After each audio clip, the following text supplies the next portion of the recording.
Welcome to KP points. KP points में आपका स्वागत है। इस लेक्चर में हम डिस्कस करने वाले हैं बीएससी जूलॉजी फर्स्ट सेमेस्टर के 50 इंपॉर्टेंट मल्टीपल चॉइस क्वेश्चंस, बहुविकल्पीय प्रश्न। चलिए स्टार्ट करते हैं। पहला क्वेश्चन, यूनिट 1 साइटोलॉजी। प्लाज्मा झिल्ली का फ्लूइड मोजेक मॉडल किसने दिया था? So answer is Singer and Nicolson. Clear. Now question number 2, ribosome किससे बने होते हैं? डीएनए एवं प्रोटीन से, केवल आरएनए से, नो आरएनए एवं प्रोटीन से, यस। क्वेश्चन नंबर 3, क्रिस्टे पाए जाते हैं। हालांकि यहाँ पे सही शब्द क्रिस्टी है। सो क्रिस्टी पाई जाती है क्लोरोप्लास्ट में, नहीं। लाइसोसोम में, नहीं। तो कहाँ मिलेगी साहब? माइटोकॉन्ड्रिया में। आप जानते हैं जो आंतरिक झिल्ली के वलन जो होते हैं उनको हम क्या बोलते हैं? क्रिस्टी बोलते हैं। ठीक है। नाउ क्वेश्चन नंबर 4, कोशिका का आत्मघाती थैला कहलाता है? लाइसोसोम, बिल्कुल सही। लाइसोसोम को आत्मघाती थैला कहते हैं। क्वेश्चन नंबर 5, गोल्जी तंत्र का मुख्य कार्य क्या है? गोल्जी बॉडी या गोल्जी तंत्र का मुख्य कार्य क्या है? प्रोटीन संश्लेषण करना, नहीं। लिपिड संश्लेषण करना, नहीं। संशोधन एवं पैकेजिंग करना, बिल्कुल सही। संशोधन एवं पैकेजिंग। नाउ क्वेश्चन नंबर 6, कोशिका भित्ति अनुपस्थित होती है? कोशिका भित्ति पादप कोशिका में प्रेजेंट होती है साहब, जीवाणु कोशिका में प्रेजेंट होती है यानी कि बैक्टीरिया में, ये तो प्रेजेंट होती हैं। कवक कोशिका में होती है साहब, जंतु कोशिका में नहीं। तो जंतु कोशिका में जो है कोशिका भित्ति एब्सेंट होती है। सो करेक्ट आंसर क्या हो जाएगा साहब आपका? डी।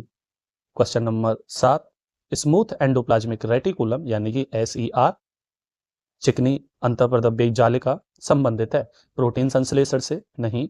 लिपिड संश्लेषण से, बिल्कुल सही। नाउ क्वेश्चन नंबर 8, कौन सा कोशिकांग अपना स्वयं का डीएनए रखता है? अपना स्वयं का डीएनए, राइबोसोम, नहीं। लाइसोसोम, नहीं। Mitochondria, yes. सो आप बोलेंगे केंद्रक, बिल्कुल, बट केंद्रक कोशिकांग में नहीं आता। सो answer is mitochondria. Question number 9, centrosome अनुपस्थित होता है? सेंट्रोसोम जंतु कोशिका में उपस्थित होता है, शैवाल कोशिका में उपस्थित, पादप कोशिका में अनुपस्थित होता है। तो जो उच्च पादप कोशिकाएं हैं उनमें सेंट्रोसोम जो होता है वो अनुपस्थित होता है। क्वेश्चन नंबर 10, पैरोक्सिसोम का प्रमुख कार्य क्या है? पैरोक्सिसोम का प्रमुख कार्य श्वसन है, नहीं। विषहरण है, बिल्कुल सही। तो विषैले पदार्थों का निष्क्रिय करना विषहरण कहलाता है। क्वेश्चन नंबर 11 की बात करें, लाइसोसोम का पीएच होता है? लाइसोसोम को आत्मघाती थैली बोलते हैं। क्यों? क्योंकि इसके अंदर हाइड्रोलाइटिक एंजाइम्स जो है वो भरे रहते हैं। और पीएच कैसी होती है? तटस्थ, नो। क्षारीय, नहीं। अम्लीय होती है। ठीक है sir. Now question number 12, nuclear pore का कार्य है? सो जो न्यूक्लियस या केंद्र की भित्ति में जो पोर्स उपस्थित हैं उनका क्या कार्य है? छिद्रों का क्या कार्य है? डीएनए की प्रतिकृति, नहीं। प्रोटीन संश्लेषण, नहीं। पदार्थों का आदान प्रदान, बिल्कुल सही। तो पदार्थों का आदान प्रदान करने के लिए, आवागमन के लिए न्यूक्लियर पोर है या केंद्रक छिद्र है। क्वेश्चन नंबर 13, माइटोकॉन्ड्रिया अनुपस्थित होते हैं? माइटोकॉन्ड्रिया अनुपस्थित मांसपेशी कोशिका में उपस्थित होंगे, यकृत कोशिका में उपस्थित, स्तनधारी आरबीसी में क्या हो जाएंगे साहब? अनुपस्थित हो जाएंगे। क्यों? क्योंकि आरबीसी के अंदर क्या भरा रहता है? हीमोग्लोबिन। क्वेश्चन नंबर 14, थाइलेकॉइड पाए जाते हैं? सो थाइलेकॉइड माइटोकॉन्ड्रिया में मिलेंगे, नहीं। क्लोरोप्लास्ट में, बिल्कुल सही। थाइलेकॉइड कहाँ मिलेंगे साहब? क्लोरोप्लास्ट में। क्वेश्चन नंबर 15 की बात करें, डेस्मोसोम का मुख्य कार्य क्या है? डेस्मोसोम का मुख्य कार्य संचार है, नहीं। परिवहन है, नहीं। यांत्रिक मजबूती है, बिल्कुल सही। और अब हम बात करते हैं क्वेश्चन नंबर 16 की, प्लाज्मोडेस्माटा पाए जाते हैं? प्लाज्मोडेस्माटा जंतु कोशिका में, नहीं। पादप कोशिका में, बिल्कुल सही। क्वेश्चन नंबर 17 की बात करें, स्पिंडल तंतु बनते हैं? स्पिंडल तंतु राइबोसोम से, नहीं। गोल्जी बॉडी से, नहीं। सेंट्रोसोम से, बिल्कुल सही। स्पिंडल तंतु सेंट्रोसोम से बनते हैं। क्वेश्चन नंबर 18, प्लाज्मा झिल्ली का मुख्य घटक है? तो प्लाज्मा झिल्ली का मुख्य घटक केवल प्रोटीन है, नहीं। केवल लिपिड है, नहीं।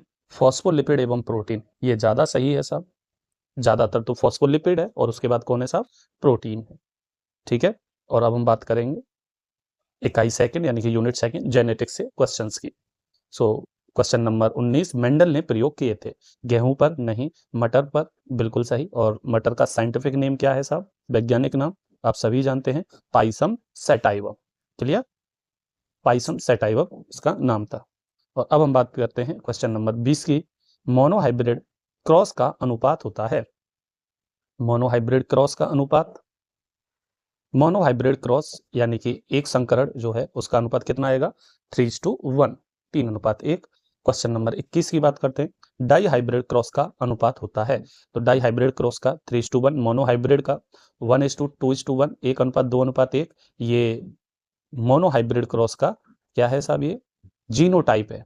क्लियर, जीनोटिपिक रेशो 9:3:3:1, बिल्कुल सही। 9:3:3:1, ये डाई हाइब्रिड क्रॉस का अनुपात होता है। ठीक है साहब। अब हम बात करते हैं क्वेश्चन नंबर 22 की।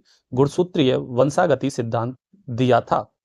तो गुणसूत्रीय वंशागति सिद्धांत मेंडल ने नहीं, मॉर्गन ने नहीं, सट्टन एंड बॉबरी ने यह सिद्धांत दिया था साहब। ठीक है, आप कमेंट में बताइए कब दिया था, ईयर आप लिखिए। और अब हम बात करते हैं क्वेश्चन नंबर 23 की। क्रॉसिंग ओवर होता है प्रोफेज 1 में, बिल्कुल सही, प्रोफेज 1 में। और प्रोफेज 1 की भी कौन सी अवस्था में होता है बताइए साहब। प्रोफेज को 5 अवस्थाओं में डिवाइड किया गया है। ठीक है, तो वहां पे किसमें होता है ये, पैकाइटीन में। क्लियर। क्वेश्चन नंबर 24 की बात करते हैं अब हम। लैंगिक सहलग्न वंशागति संबंधित है। लैंगिक सहलग्न ऑटोसोम से नहीं, एक्स गुणसूत्र से, वाई गुणसूत्र से, लैंगिक गुणसूत्र से, बिल्कुल सही। जो लैंगिक सहलग्न वंशागति है वो लैंगिक गुणसूत्र से है। अब हम बात करते हैं क्वेश्चन नंबर 25 की। कलर ब्लाइंडनेस है autosomal dominant, autosomal recessive. So answer जो रह जाएगा वो ऑटोसोमल रेसेसिव नहीं, एक्स लिंक्ड ऑटोसोमल डोमिनेंट नहीं, ऑटोसोमल रेसेसिव नहीं, एक्स लिंक्ड रेसेसिव, बिल्कुल सही। अब हम बात करते हैं क्वेश्चन नंबर 26 की। टेस्ट क्रॉस से ज्ञात होता है। तो टेस्ट क्रॉस से फिनोटाइप नहीं, प्रभुत्व नहीं, जीनोटाइप, बिल्कुल सही। टेस्ट क्रॉस या जो परीक्षण क्रॉस है उससे हम जीनोटाइप का पता लगाते हैं। अब हम बात करते हैं क्वेश्चन नंबर 27 की। लिंकेज की खोज किसने की थी। लिंकेज की खोज मेंडल ने नहीं, मॉर्गन साहब ने, बिल्कुल सही साहब। पूरा नाम क्या है इनका, टी.एच. मॉर्गन। तो टी.एच. मॉर्गन साहब ने लिंकेज की खोज की थी। और किसके अंदर की थी आप ये कमेंट में बताइए। ठीक है, क्वेश्चन नंबर 28 की बात करते हैं। होमोजाइगस दशा है या कंडीशन है।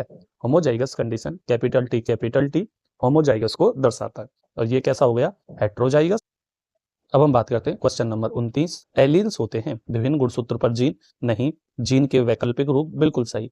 तो जीन की जो वैकल्पिक रूप है, या मैं बोलूं alternate form of gene called alleles. ठीक है, तो जीन के वैकल्पिक रूप को हम क्या बोलते हैं, एलील्स बोलते हैं। अब आता है क्वेश्चन नंबर 30। फिनाइल कीटोन्यूरिया गुणसूत्रीय विकार है, चयापचयी विकार है, लैंगिक विकार है या घातक विकार है। आप बताइए साहब कमेंट में क्वेश्चन नंबर 30 का आंसर। अब हम बात करते हैं क्वेश्चन नंबर 31 की। पॉलीजेनिक वंशागति नियंत्रित करती है। पॉलीजेनिक वंशागति गुणात्मक लक्षण है, मात्रात्मक लक्षण है, या घातक लक्षण है, या लैंगिक लक्षण है। तो आप जानते हैं पॉलीजेनिक के अंदर बहुत सारे जीन किसी एक लक्षण को क्या करते हैं, कंट्रोल करते हैं। अनेक जीन जब एक लक्षण को नियंत्रित करते हैं तो ये गुणात्मक होगा क्या, नहीं, ये मात्रात्मक हो गया। ठीक है, अब हम बात करते हैं क्वेश्चन नंबर 32 की। उत्परिवर्तन परिवर्तन है। सो जो म्यूटेशन है, उत्परिवर्तन यानी कि म्यूटेशन किस में होता है, प्रोटीन में नहीं, डीएनए के अनुक्रम में, सीक्वेंस में, बिल्कुल सही। अब हम बात करेंगे क्वेश्चन नंबर 33 की। बार बॉडी दर्शाती है। सक्रिय एक्स गुणसूत्र को हम बार बॉडी बोलते हैं क्या, बिल्कुल भी नहीं। निष्क्रिय एक्स गुणसूत्र को हम क्या बोलते हैं, बार बॉडी बोलते हैं। Question number 34। एन्यूप्लॉइडी का अर्थ है। एन्यूप्लॉइडी सामान्य गुणसूत्र संख्या नहीं, अतिरिक्त सेट नहीं, एक या अधिक गुणसूत्रों की कमी या वृद्धि को हम क्या बोलते हैं, एन्यूप्लॉइडी बोलते हैं। अब हम बात करेंगे क्वेश्चन नंबर 35 की। डाउन सिंड्रोम होता है। डाउन सिंड्रोम मोनोसोमी से होता है क्या, नहीं, ट्राइसोमी 21, बिल्कुल सही। ट्राइसोमी 21 की एक अतिरिक्त प्रति बनती है क्रोमोसोम 21 की, तो इसकी वजह से क्या होता है, डाउन सिंड्रोम होता है। अब क्वेश्चन हम लेंगे यूनिट 3 से, और जिसका नाम है संक्रामक रोग। Question number 36। मलेरिया होता है। आप सब जानते हैं मलेरिया वायरस से होता है क्या, बिल्कुल भी नहीं। बैक्टीरिया से होता है क्या, बिल्कुल भी नहीं। तो किससे होता है साहब, प्रोटोजोआ से। ठीक है। उस प्रोटोजोआ का नाम आप जानते ही हैं, प्लाज्मोडियम। क्लियर, प्लाज्मोडियम हम उसे बोलते हैं। क्वेश्चन नंबर 37 की बात करें, मलेरिया का वाहक है क्यूलेक्स, एडीज, एनाफिलीज। ठीक है, और इसमें याद रखें एनाफिलीज जो है ये मादा है। क्वेश्चन नंबर 38 की बात करें, टीबी यानी कि तपेदिक होता है वायरस से होता है क्या? टीबी नहीं। कवक से होता है क्या? नहीं। क्या वो बैक्टीरिया से होता है? बिल्कुल सही। और क्या मुझे आप बता सकते हैं टीबी के बैक्टीरिया का नाम क्या नाम होता है साहब? Mycobacterium tuberculosis, Mycobacterium tuberculosis. Clear. अब आ जाइए क्वेश्चन नंबर 39 पे, एड्स का कारण है। सो एड्स का कारण एक डीएनए वायरस है क्या, या आरएनए वायरस है, बैक्टीरिया है, कवक है? तो आप जानते हैं वो एक आरएनए वायरस है, एचआईवी। क्वेश्चन नंबर 40 की बात करते हैं, हैजा होता है साल्मोनेला से नहीं, विब्रियो कॉलेरी से बिल्कुल सही। क्वेश्चन नंबर 41, डेंगू फैलता है, डेंगू क्यूलेक्स से फैलता है क्या साहब? नहीं। एनाफिलीज से नहीं। तो जो एडीज है, एडीज एजिप्टाई, वो क्या करता है साहब? डेंगूज फैलाता है। क्वेश्चन नंबर 42 की बात करें हम, टाइफाइड होता है, टाइफाइड वायरस से होता है क्या? नहीं। प्रोटोजोआ से नहीं, कवक से नहीं, किससे होता है साहब? बैक्टीरिया से। क्या आप उस बैक्टीरिया का नाम बताएंगे? उस बैक्टीरिया का नाम बताइए आप कमेंट सेक्शन में। क्लियर। अब आ जाइए साहब क्वेश्चन नंबर 43, टीकाकरण प्रदान करता है। तो टीकाकरण एक निष्क्रिय प्रतिरक्षा है क्या? नहीं। एक सक्रिय प्रतिरक्षा है क्या? बिल्कुल सही। क्वेश्चन नंबर 44 की बात करें हम, एंटीबायोटिक प्रभावी होते हैं, एंटीबायोटिक वायरस पर कभी प्रभावी नहीं होते, बैक्टीरिया पर प्रभावी होते हैं साहब। ठीक है। क्वेश्चन नंबर 45 की बात करें हम, टीकाकरण की खोज किसने की थी? पास्चर साहब ने? बिल्कुल नहीं। कोच ने? नहीं। जेनर ने? बिल्कुल सही। जेनर ने जो सर्वप्रथम टीका खोजा था वो कौन सा था साहब? चेचक का।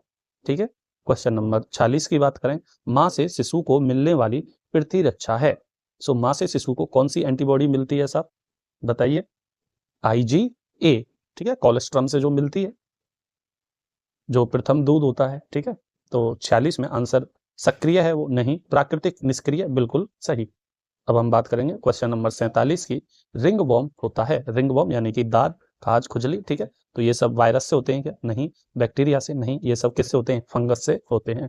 क्वेश्चन नंबर 48 की बात करूं मैं, रोग उत्पन्न करने वाले जीव को कहते हैं, रोग उत्पन्न करने वाला जीव वाहक है? नहीं। होस्ट है? नहीं। पैथोजन है? बिल्कुल सही।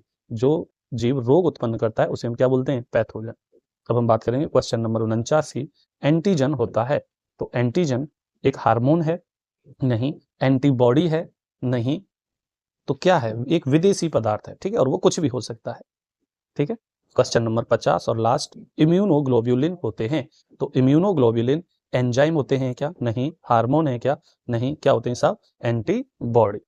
क्लियर। तो ये हमारा लास्ट 50वां क्वेश्चन था, और इस लेक्चर में हमने बीएससी जूलॉजी का जो फर्स्ट सेमेस्टर है, फर्स्ट ईयर के, उसके क्वेश्चन हमें डिस्कस किए हैं। अगर आपको और चाहिए तो कमेंट में यस करें, और जिस भी पेपर का आपको चाहिए वो हम नेक्स्ट वीडियो में डाल देंगे। ठीक है साहब, चलिए आज के लिए इतना काफ़ी है।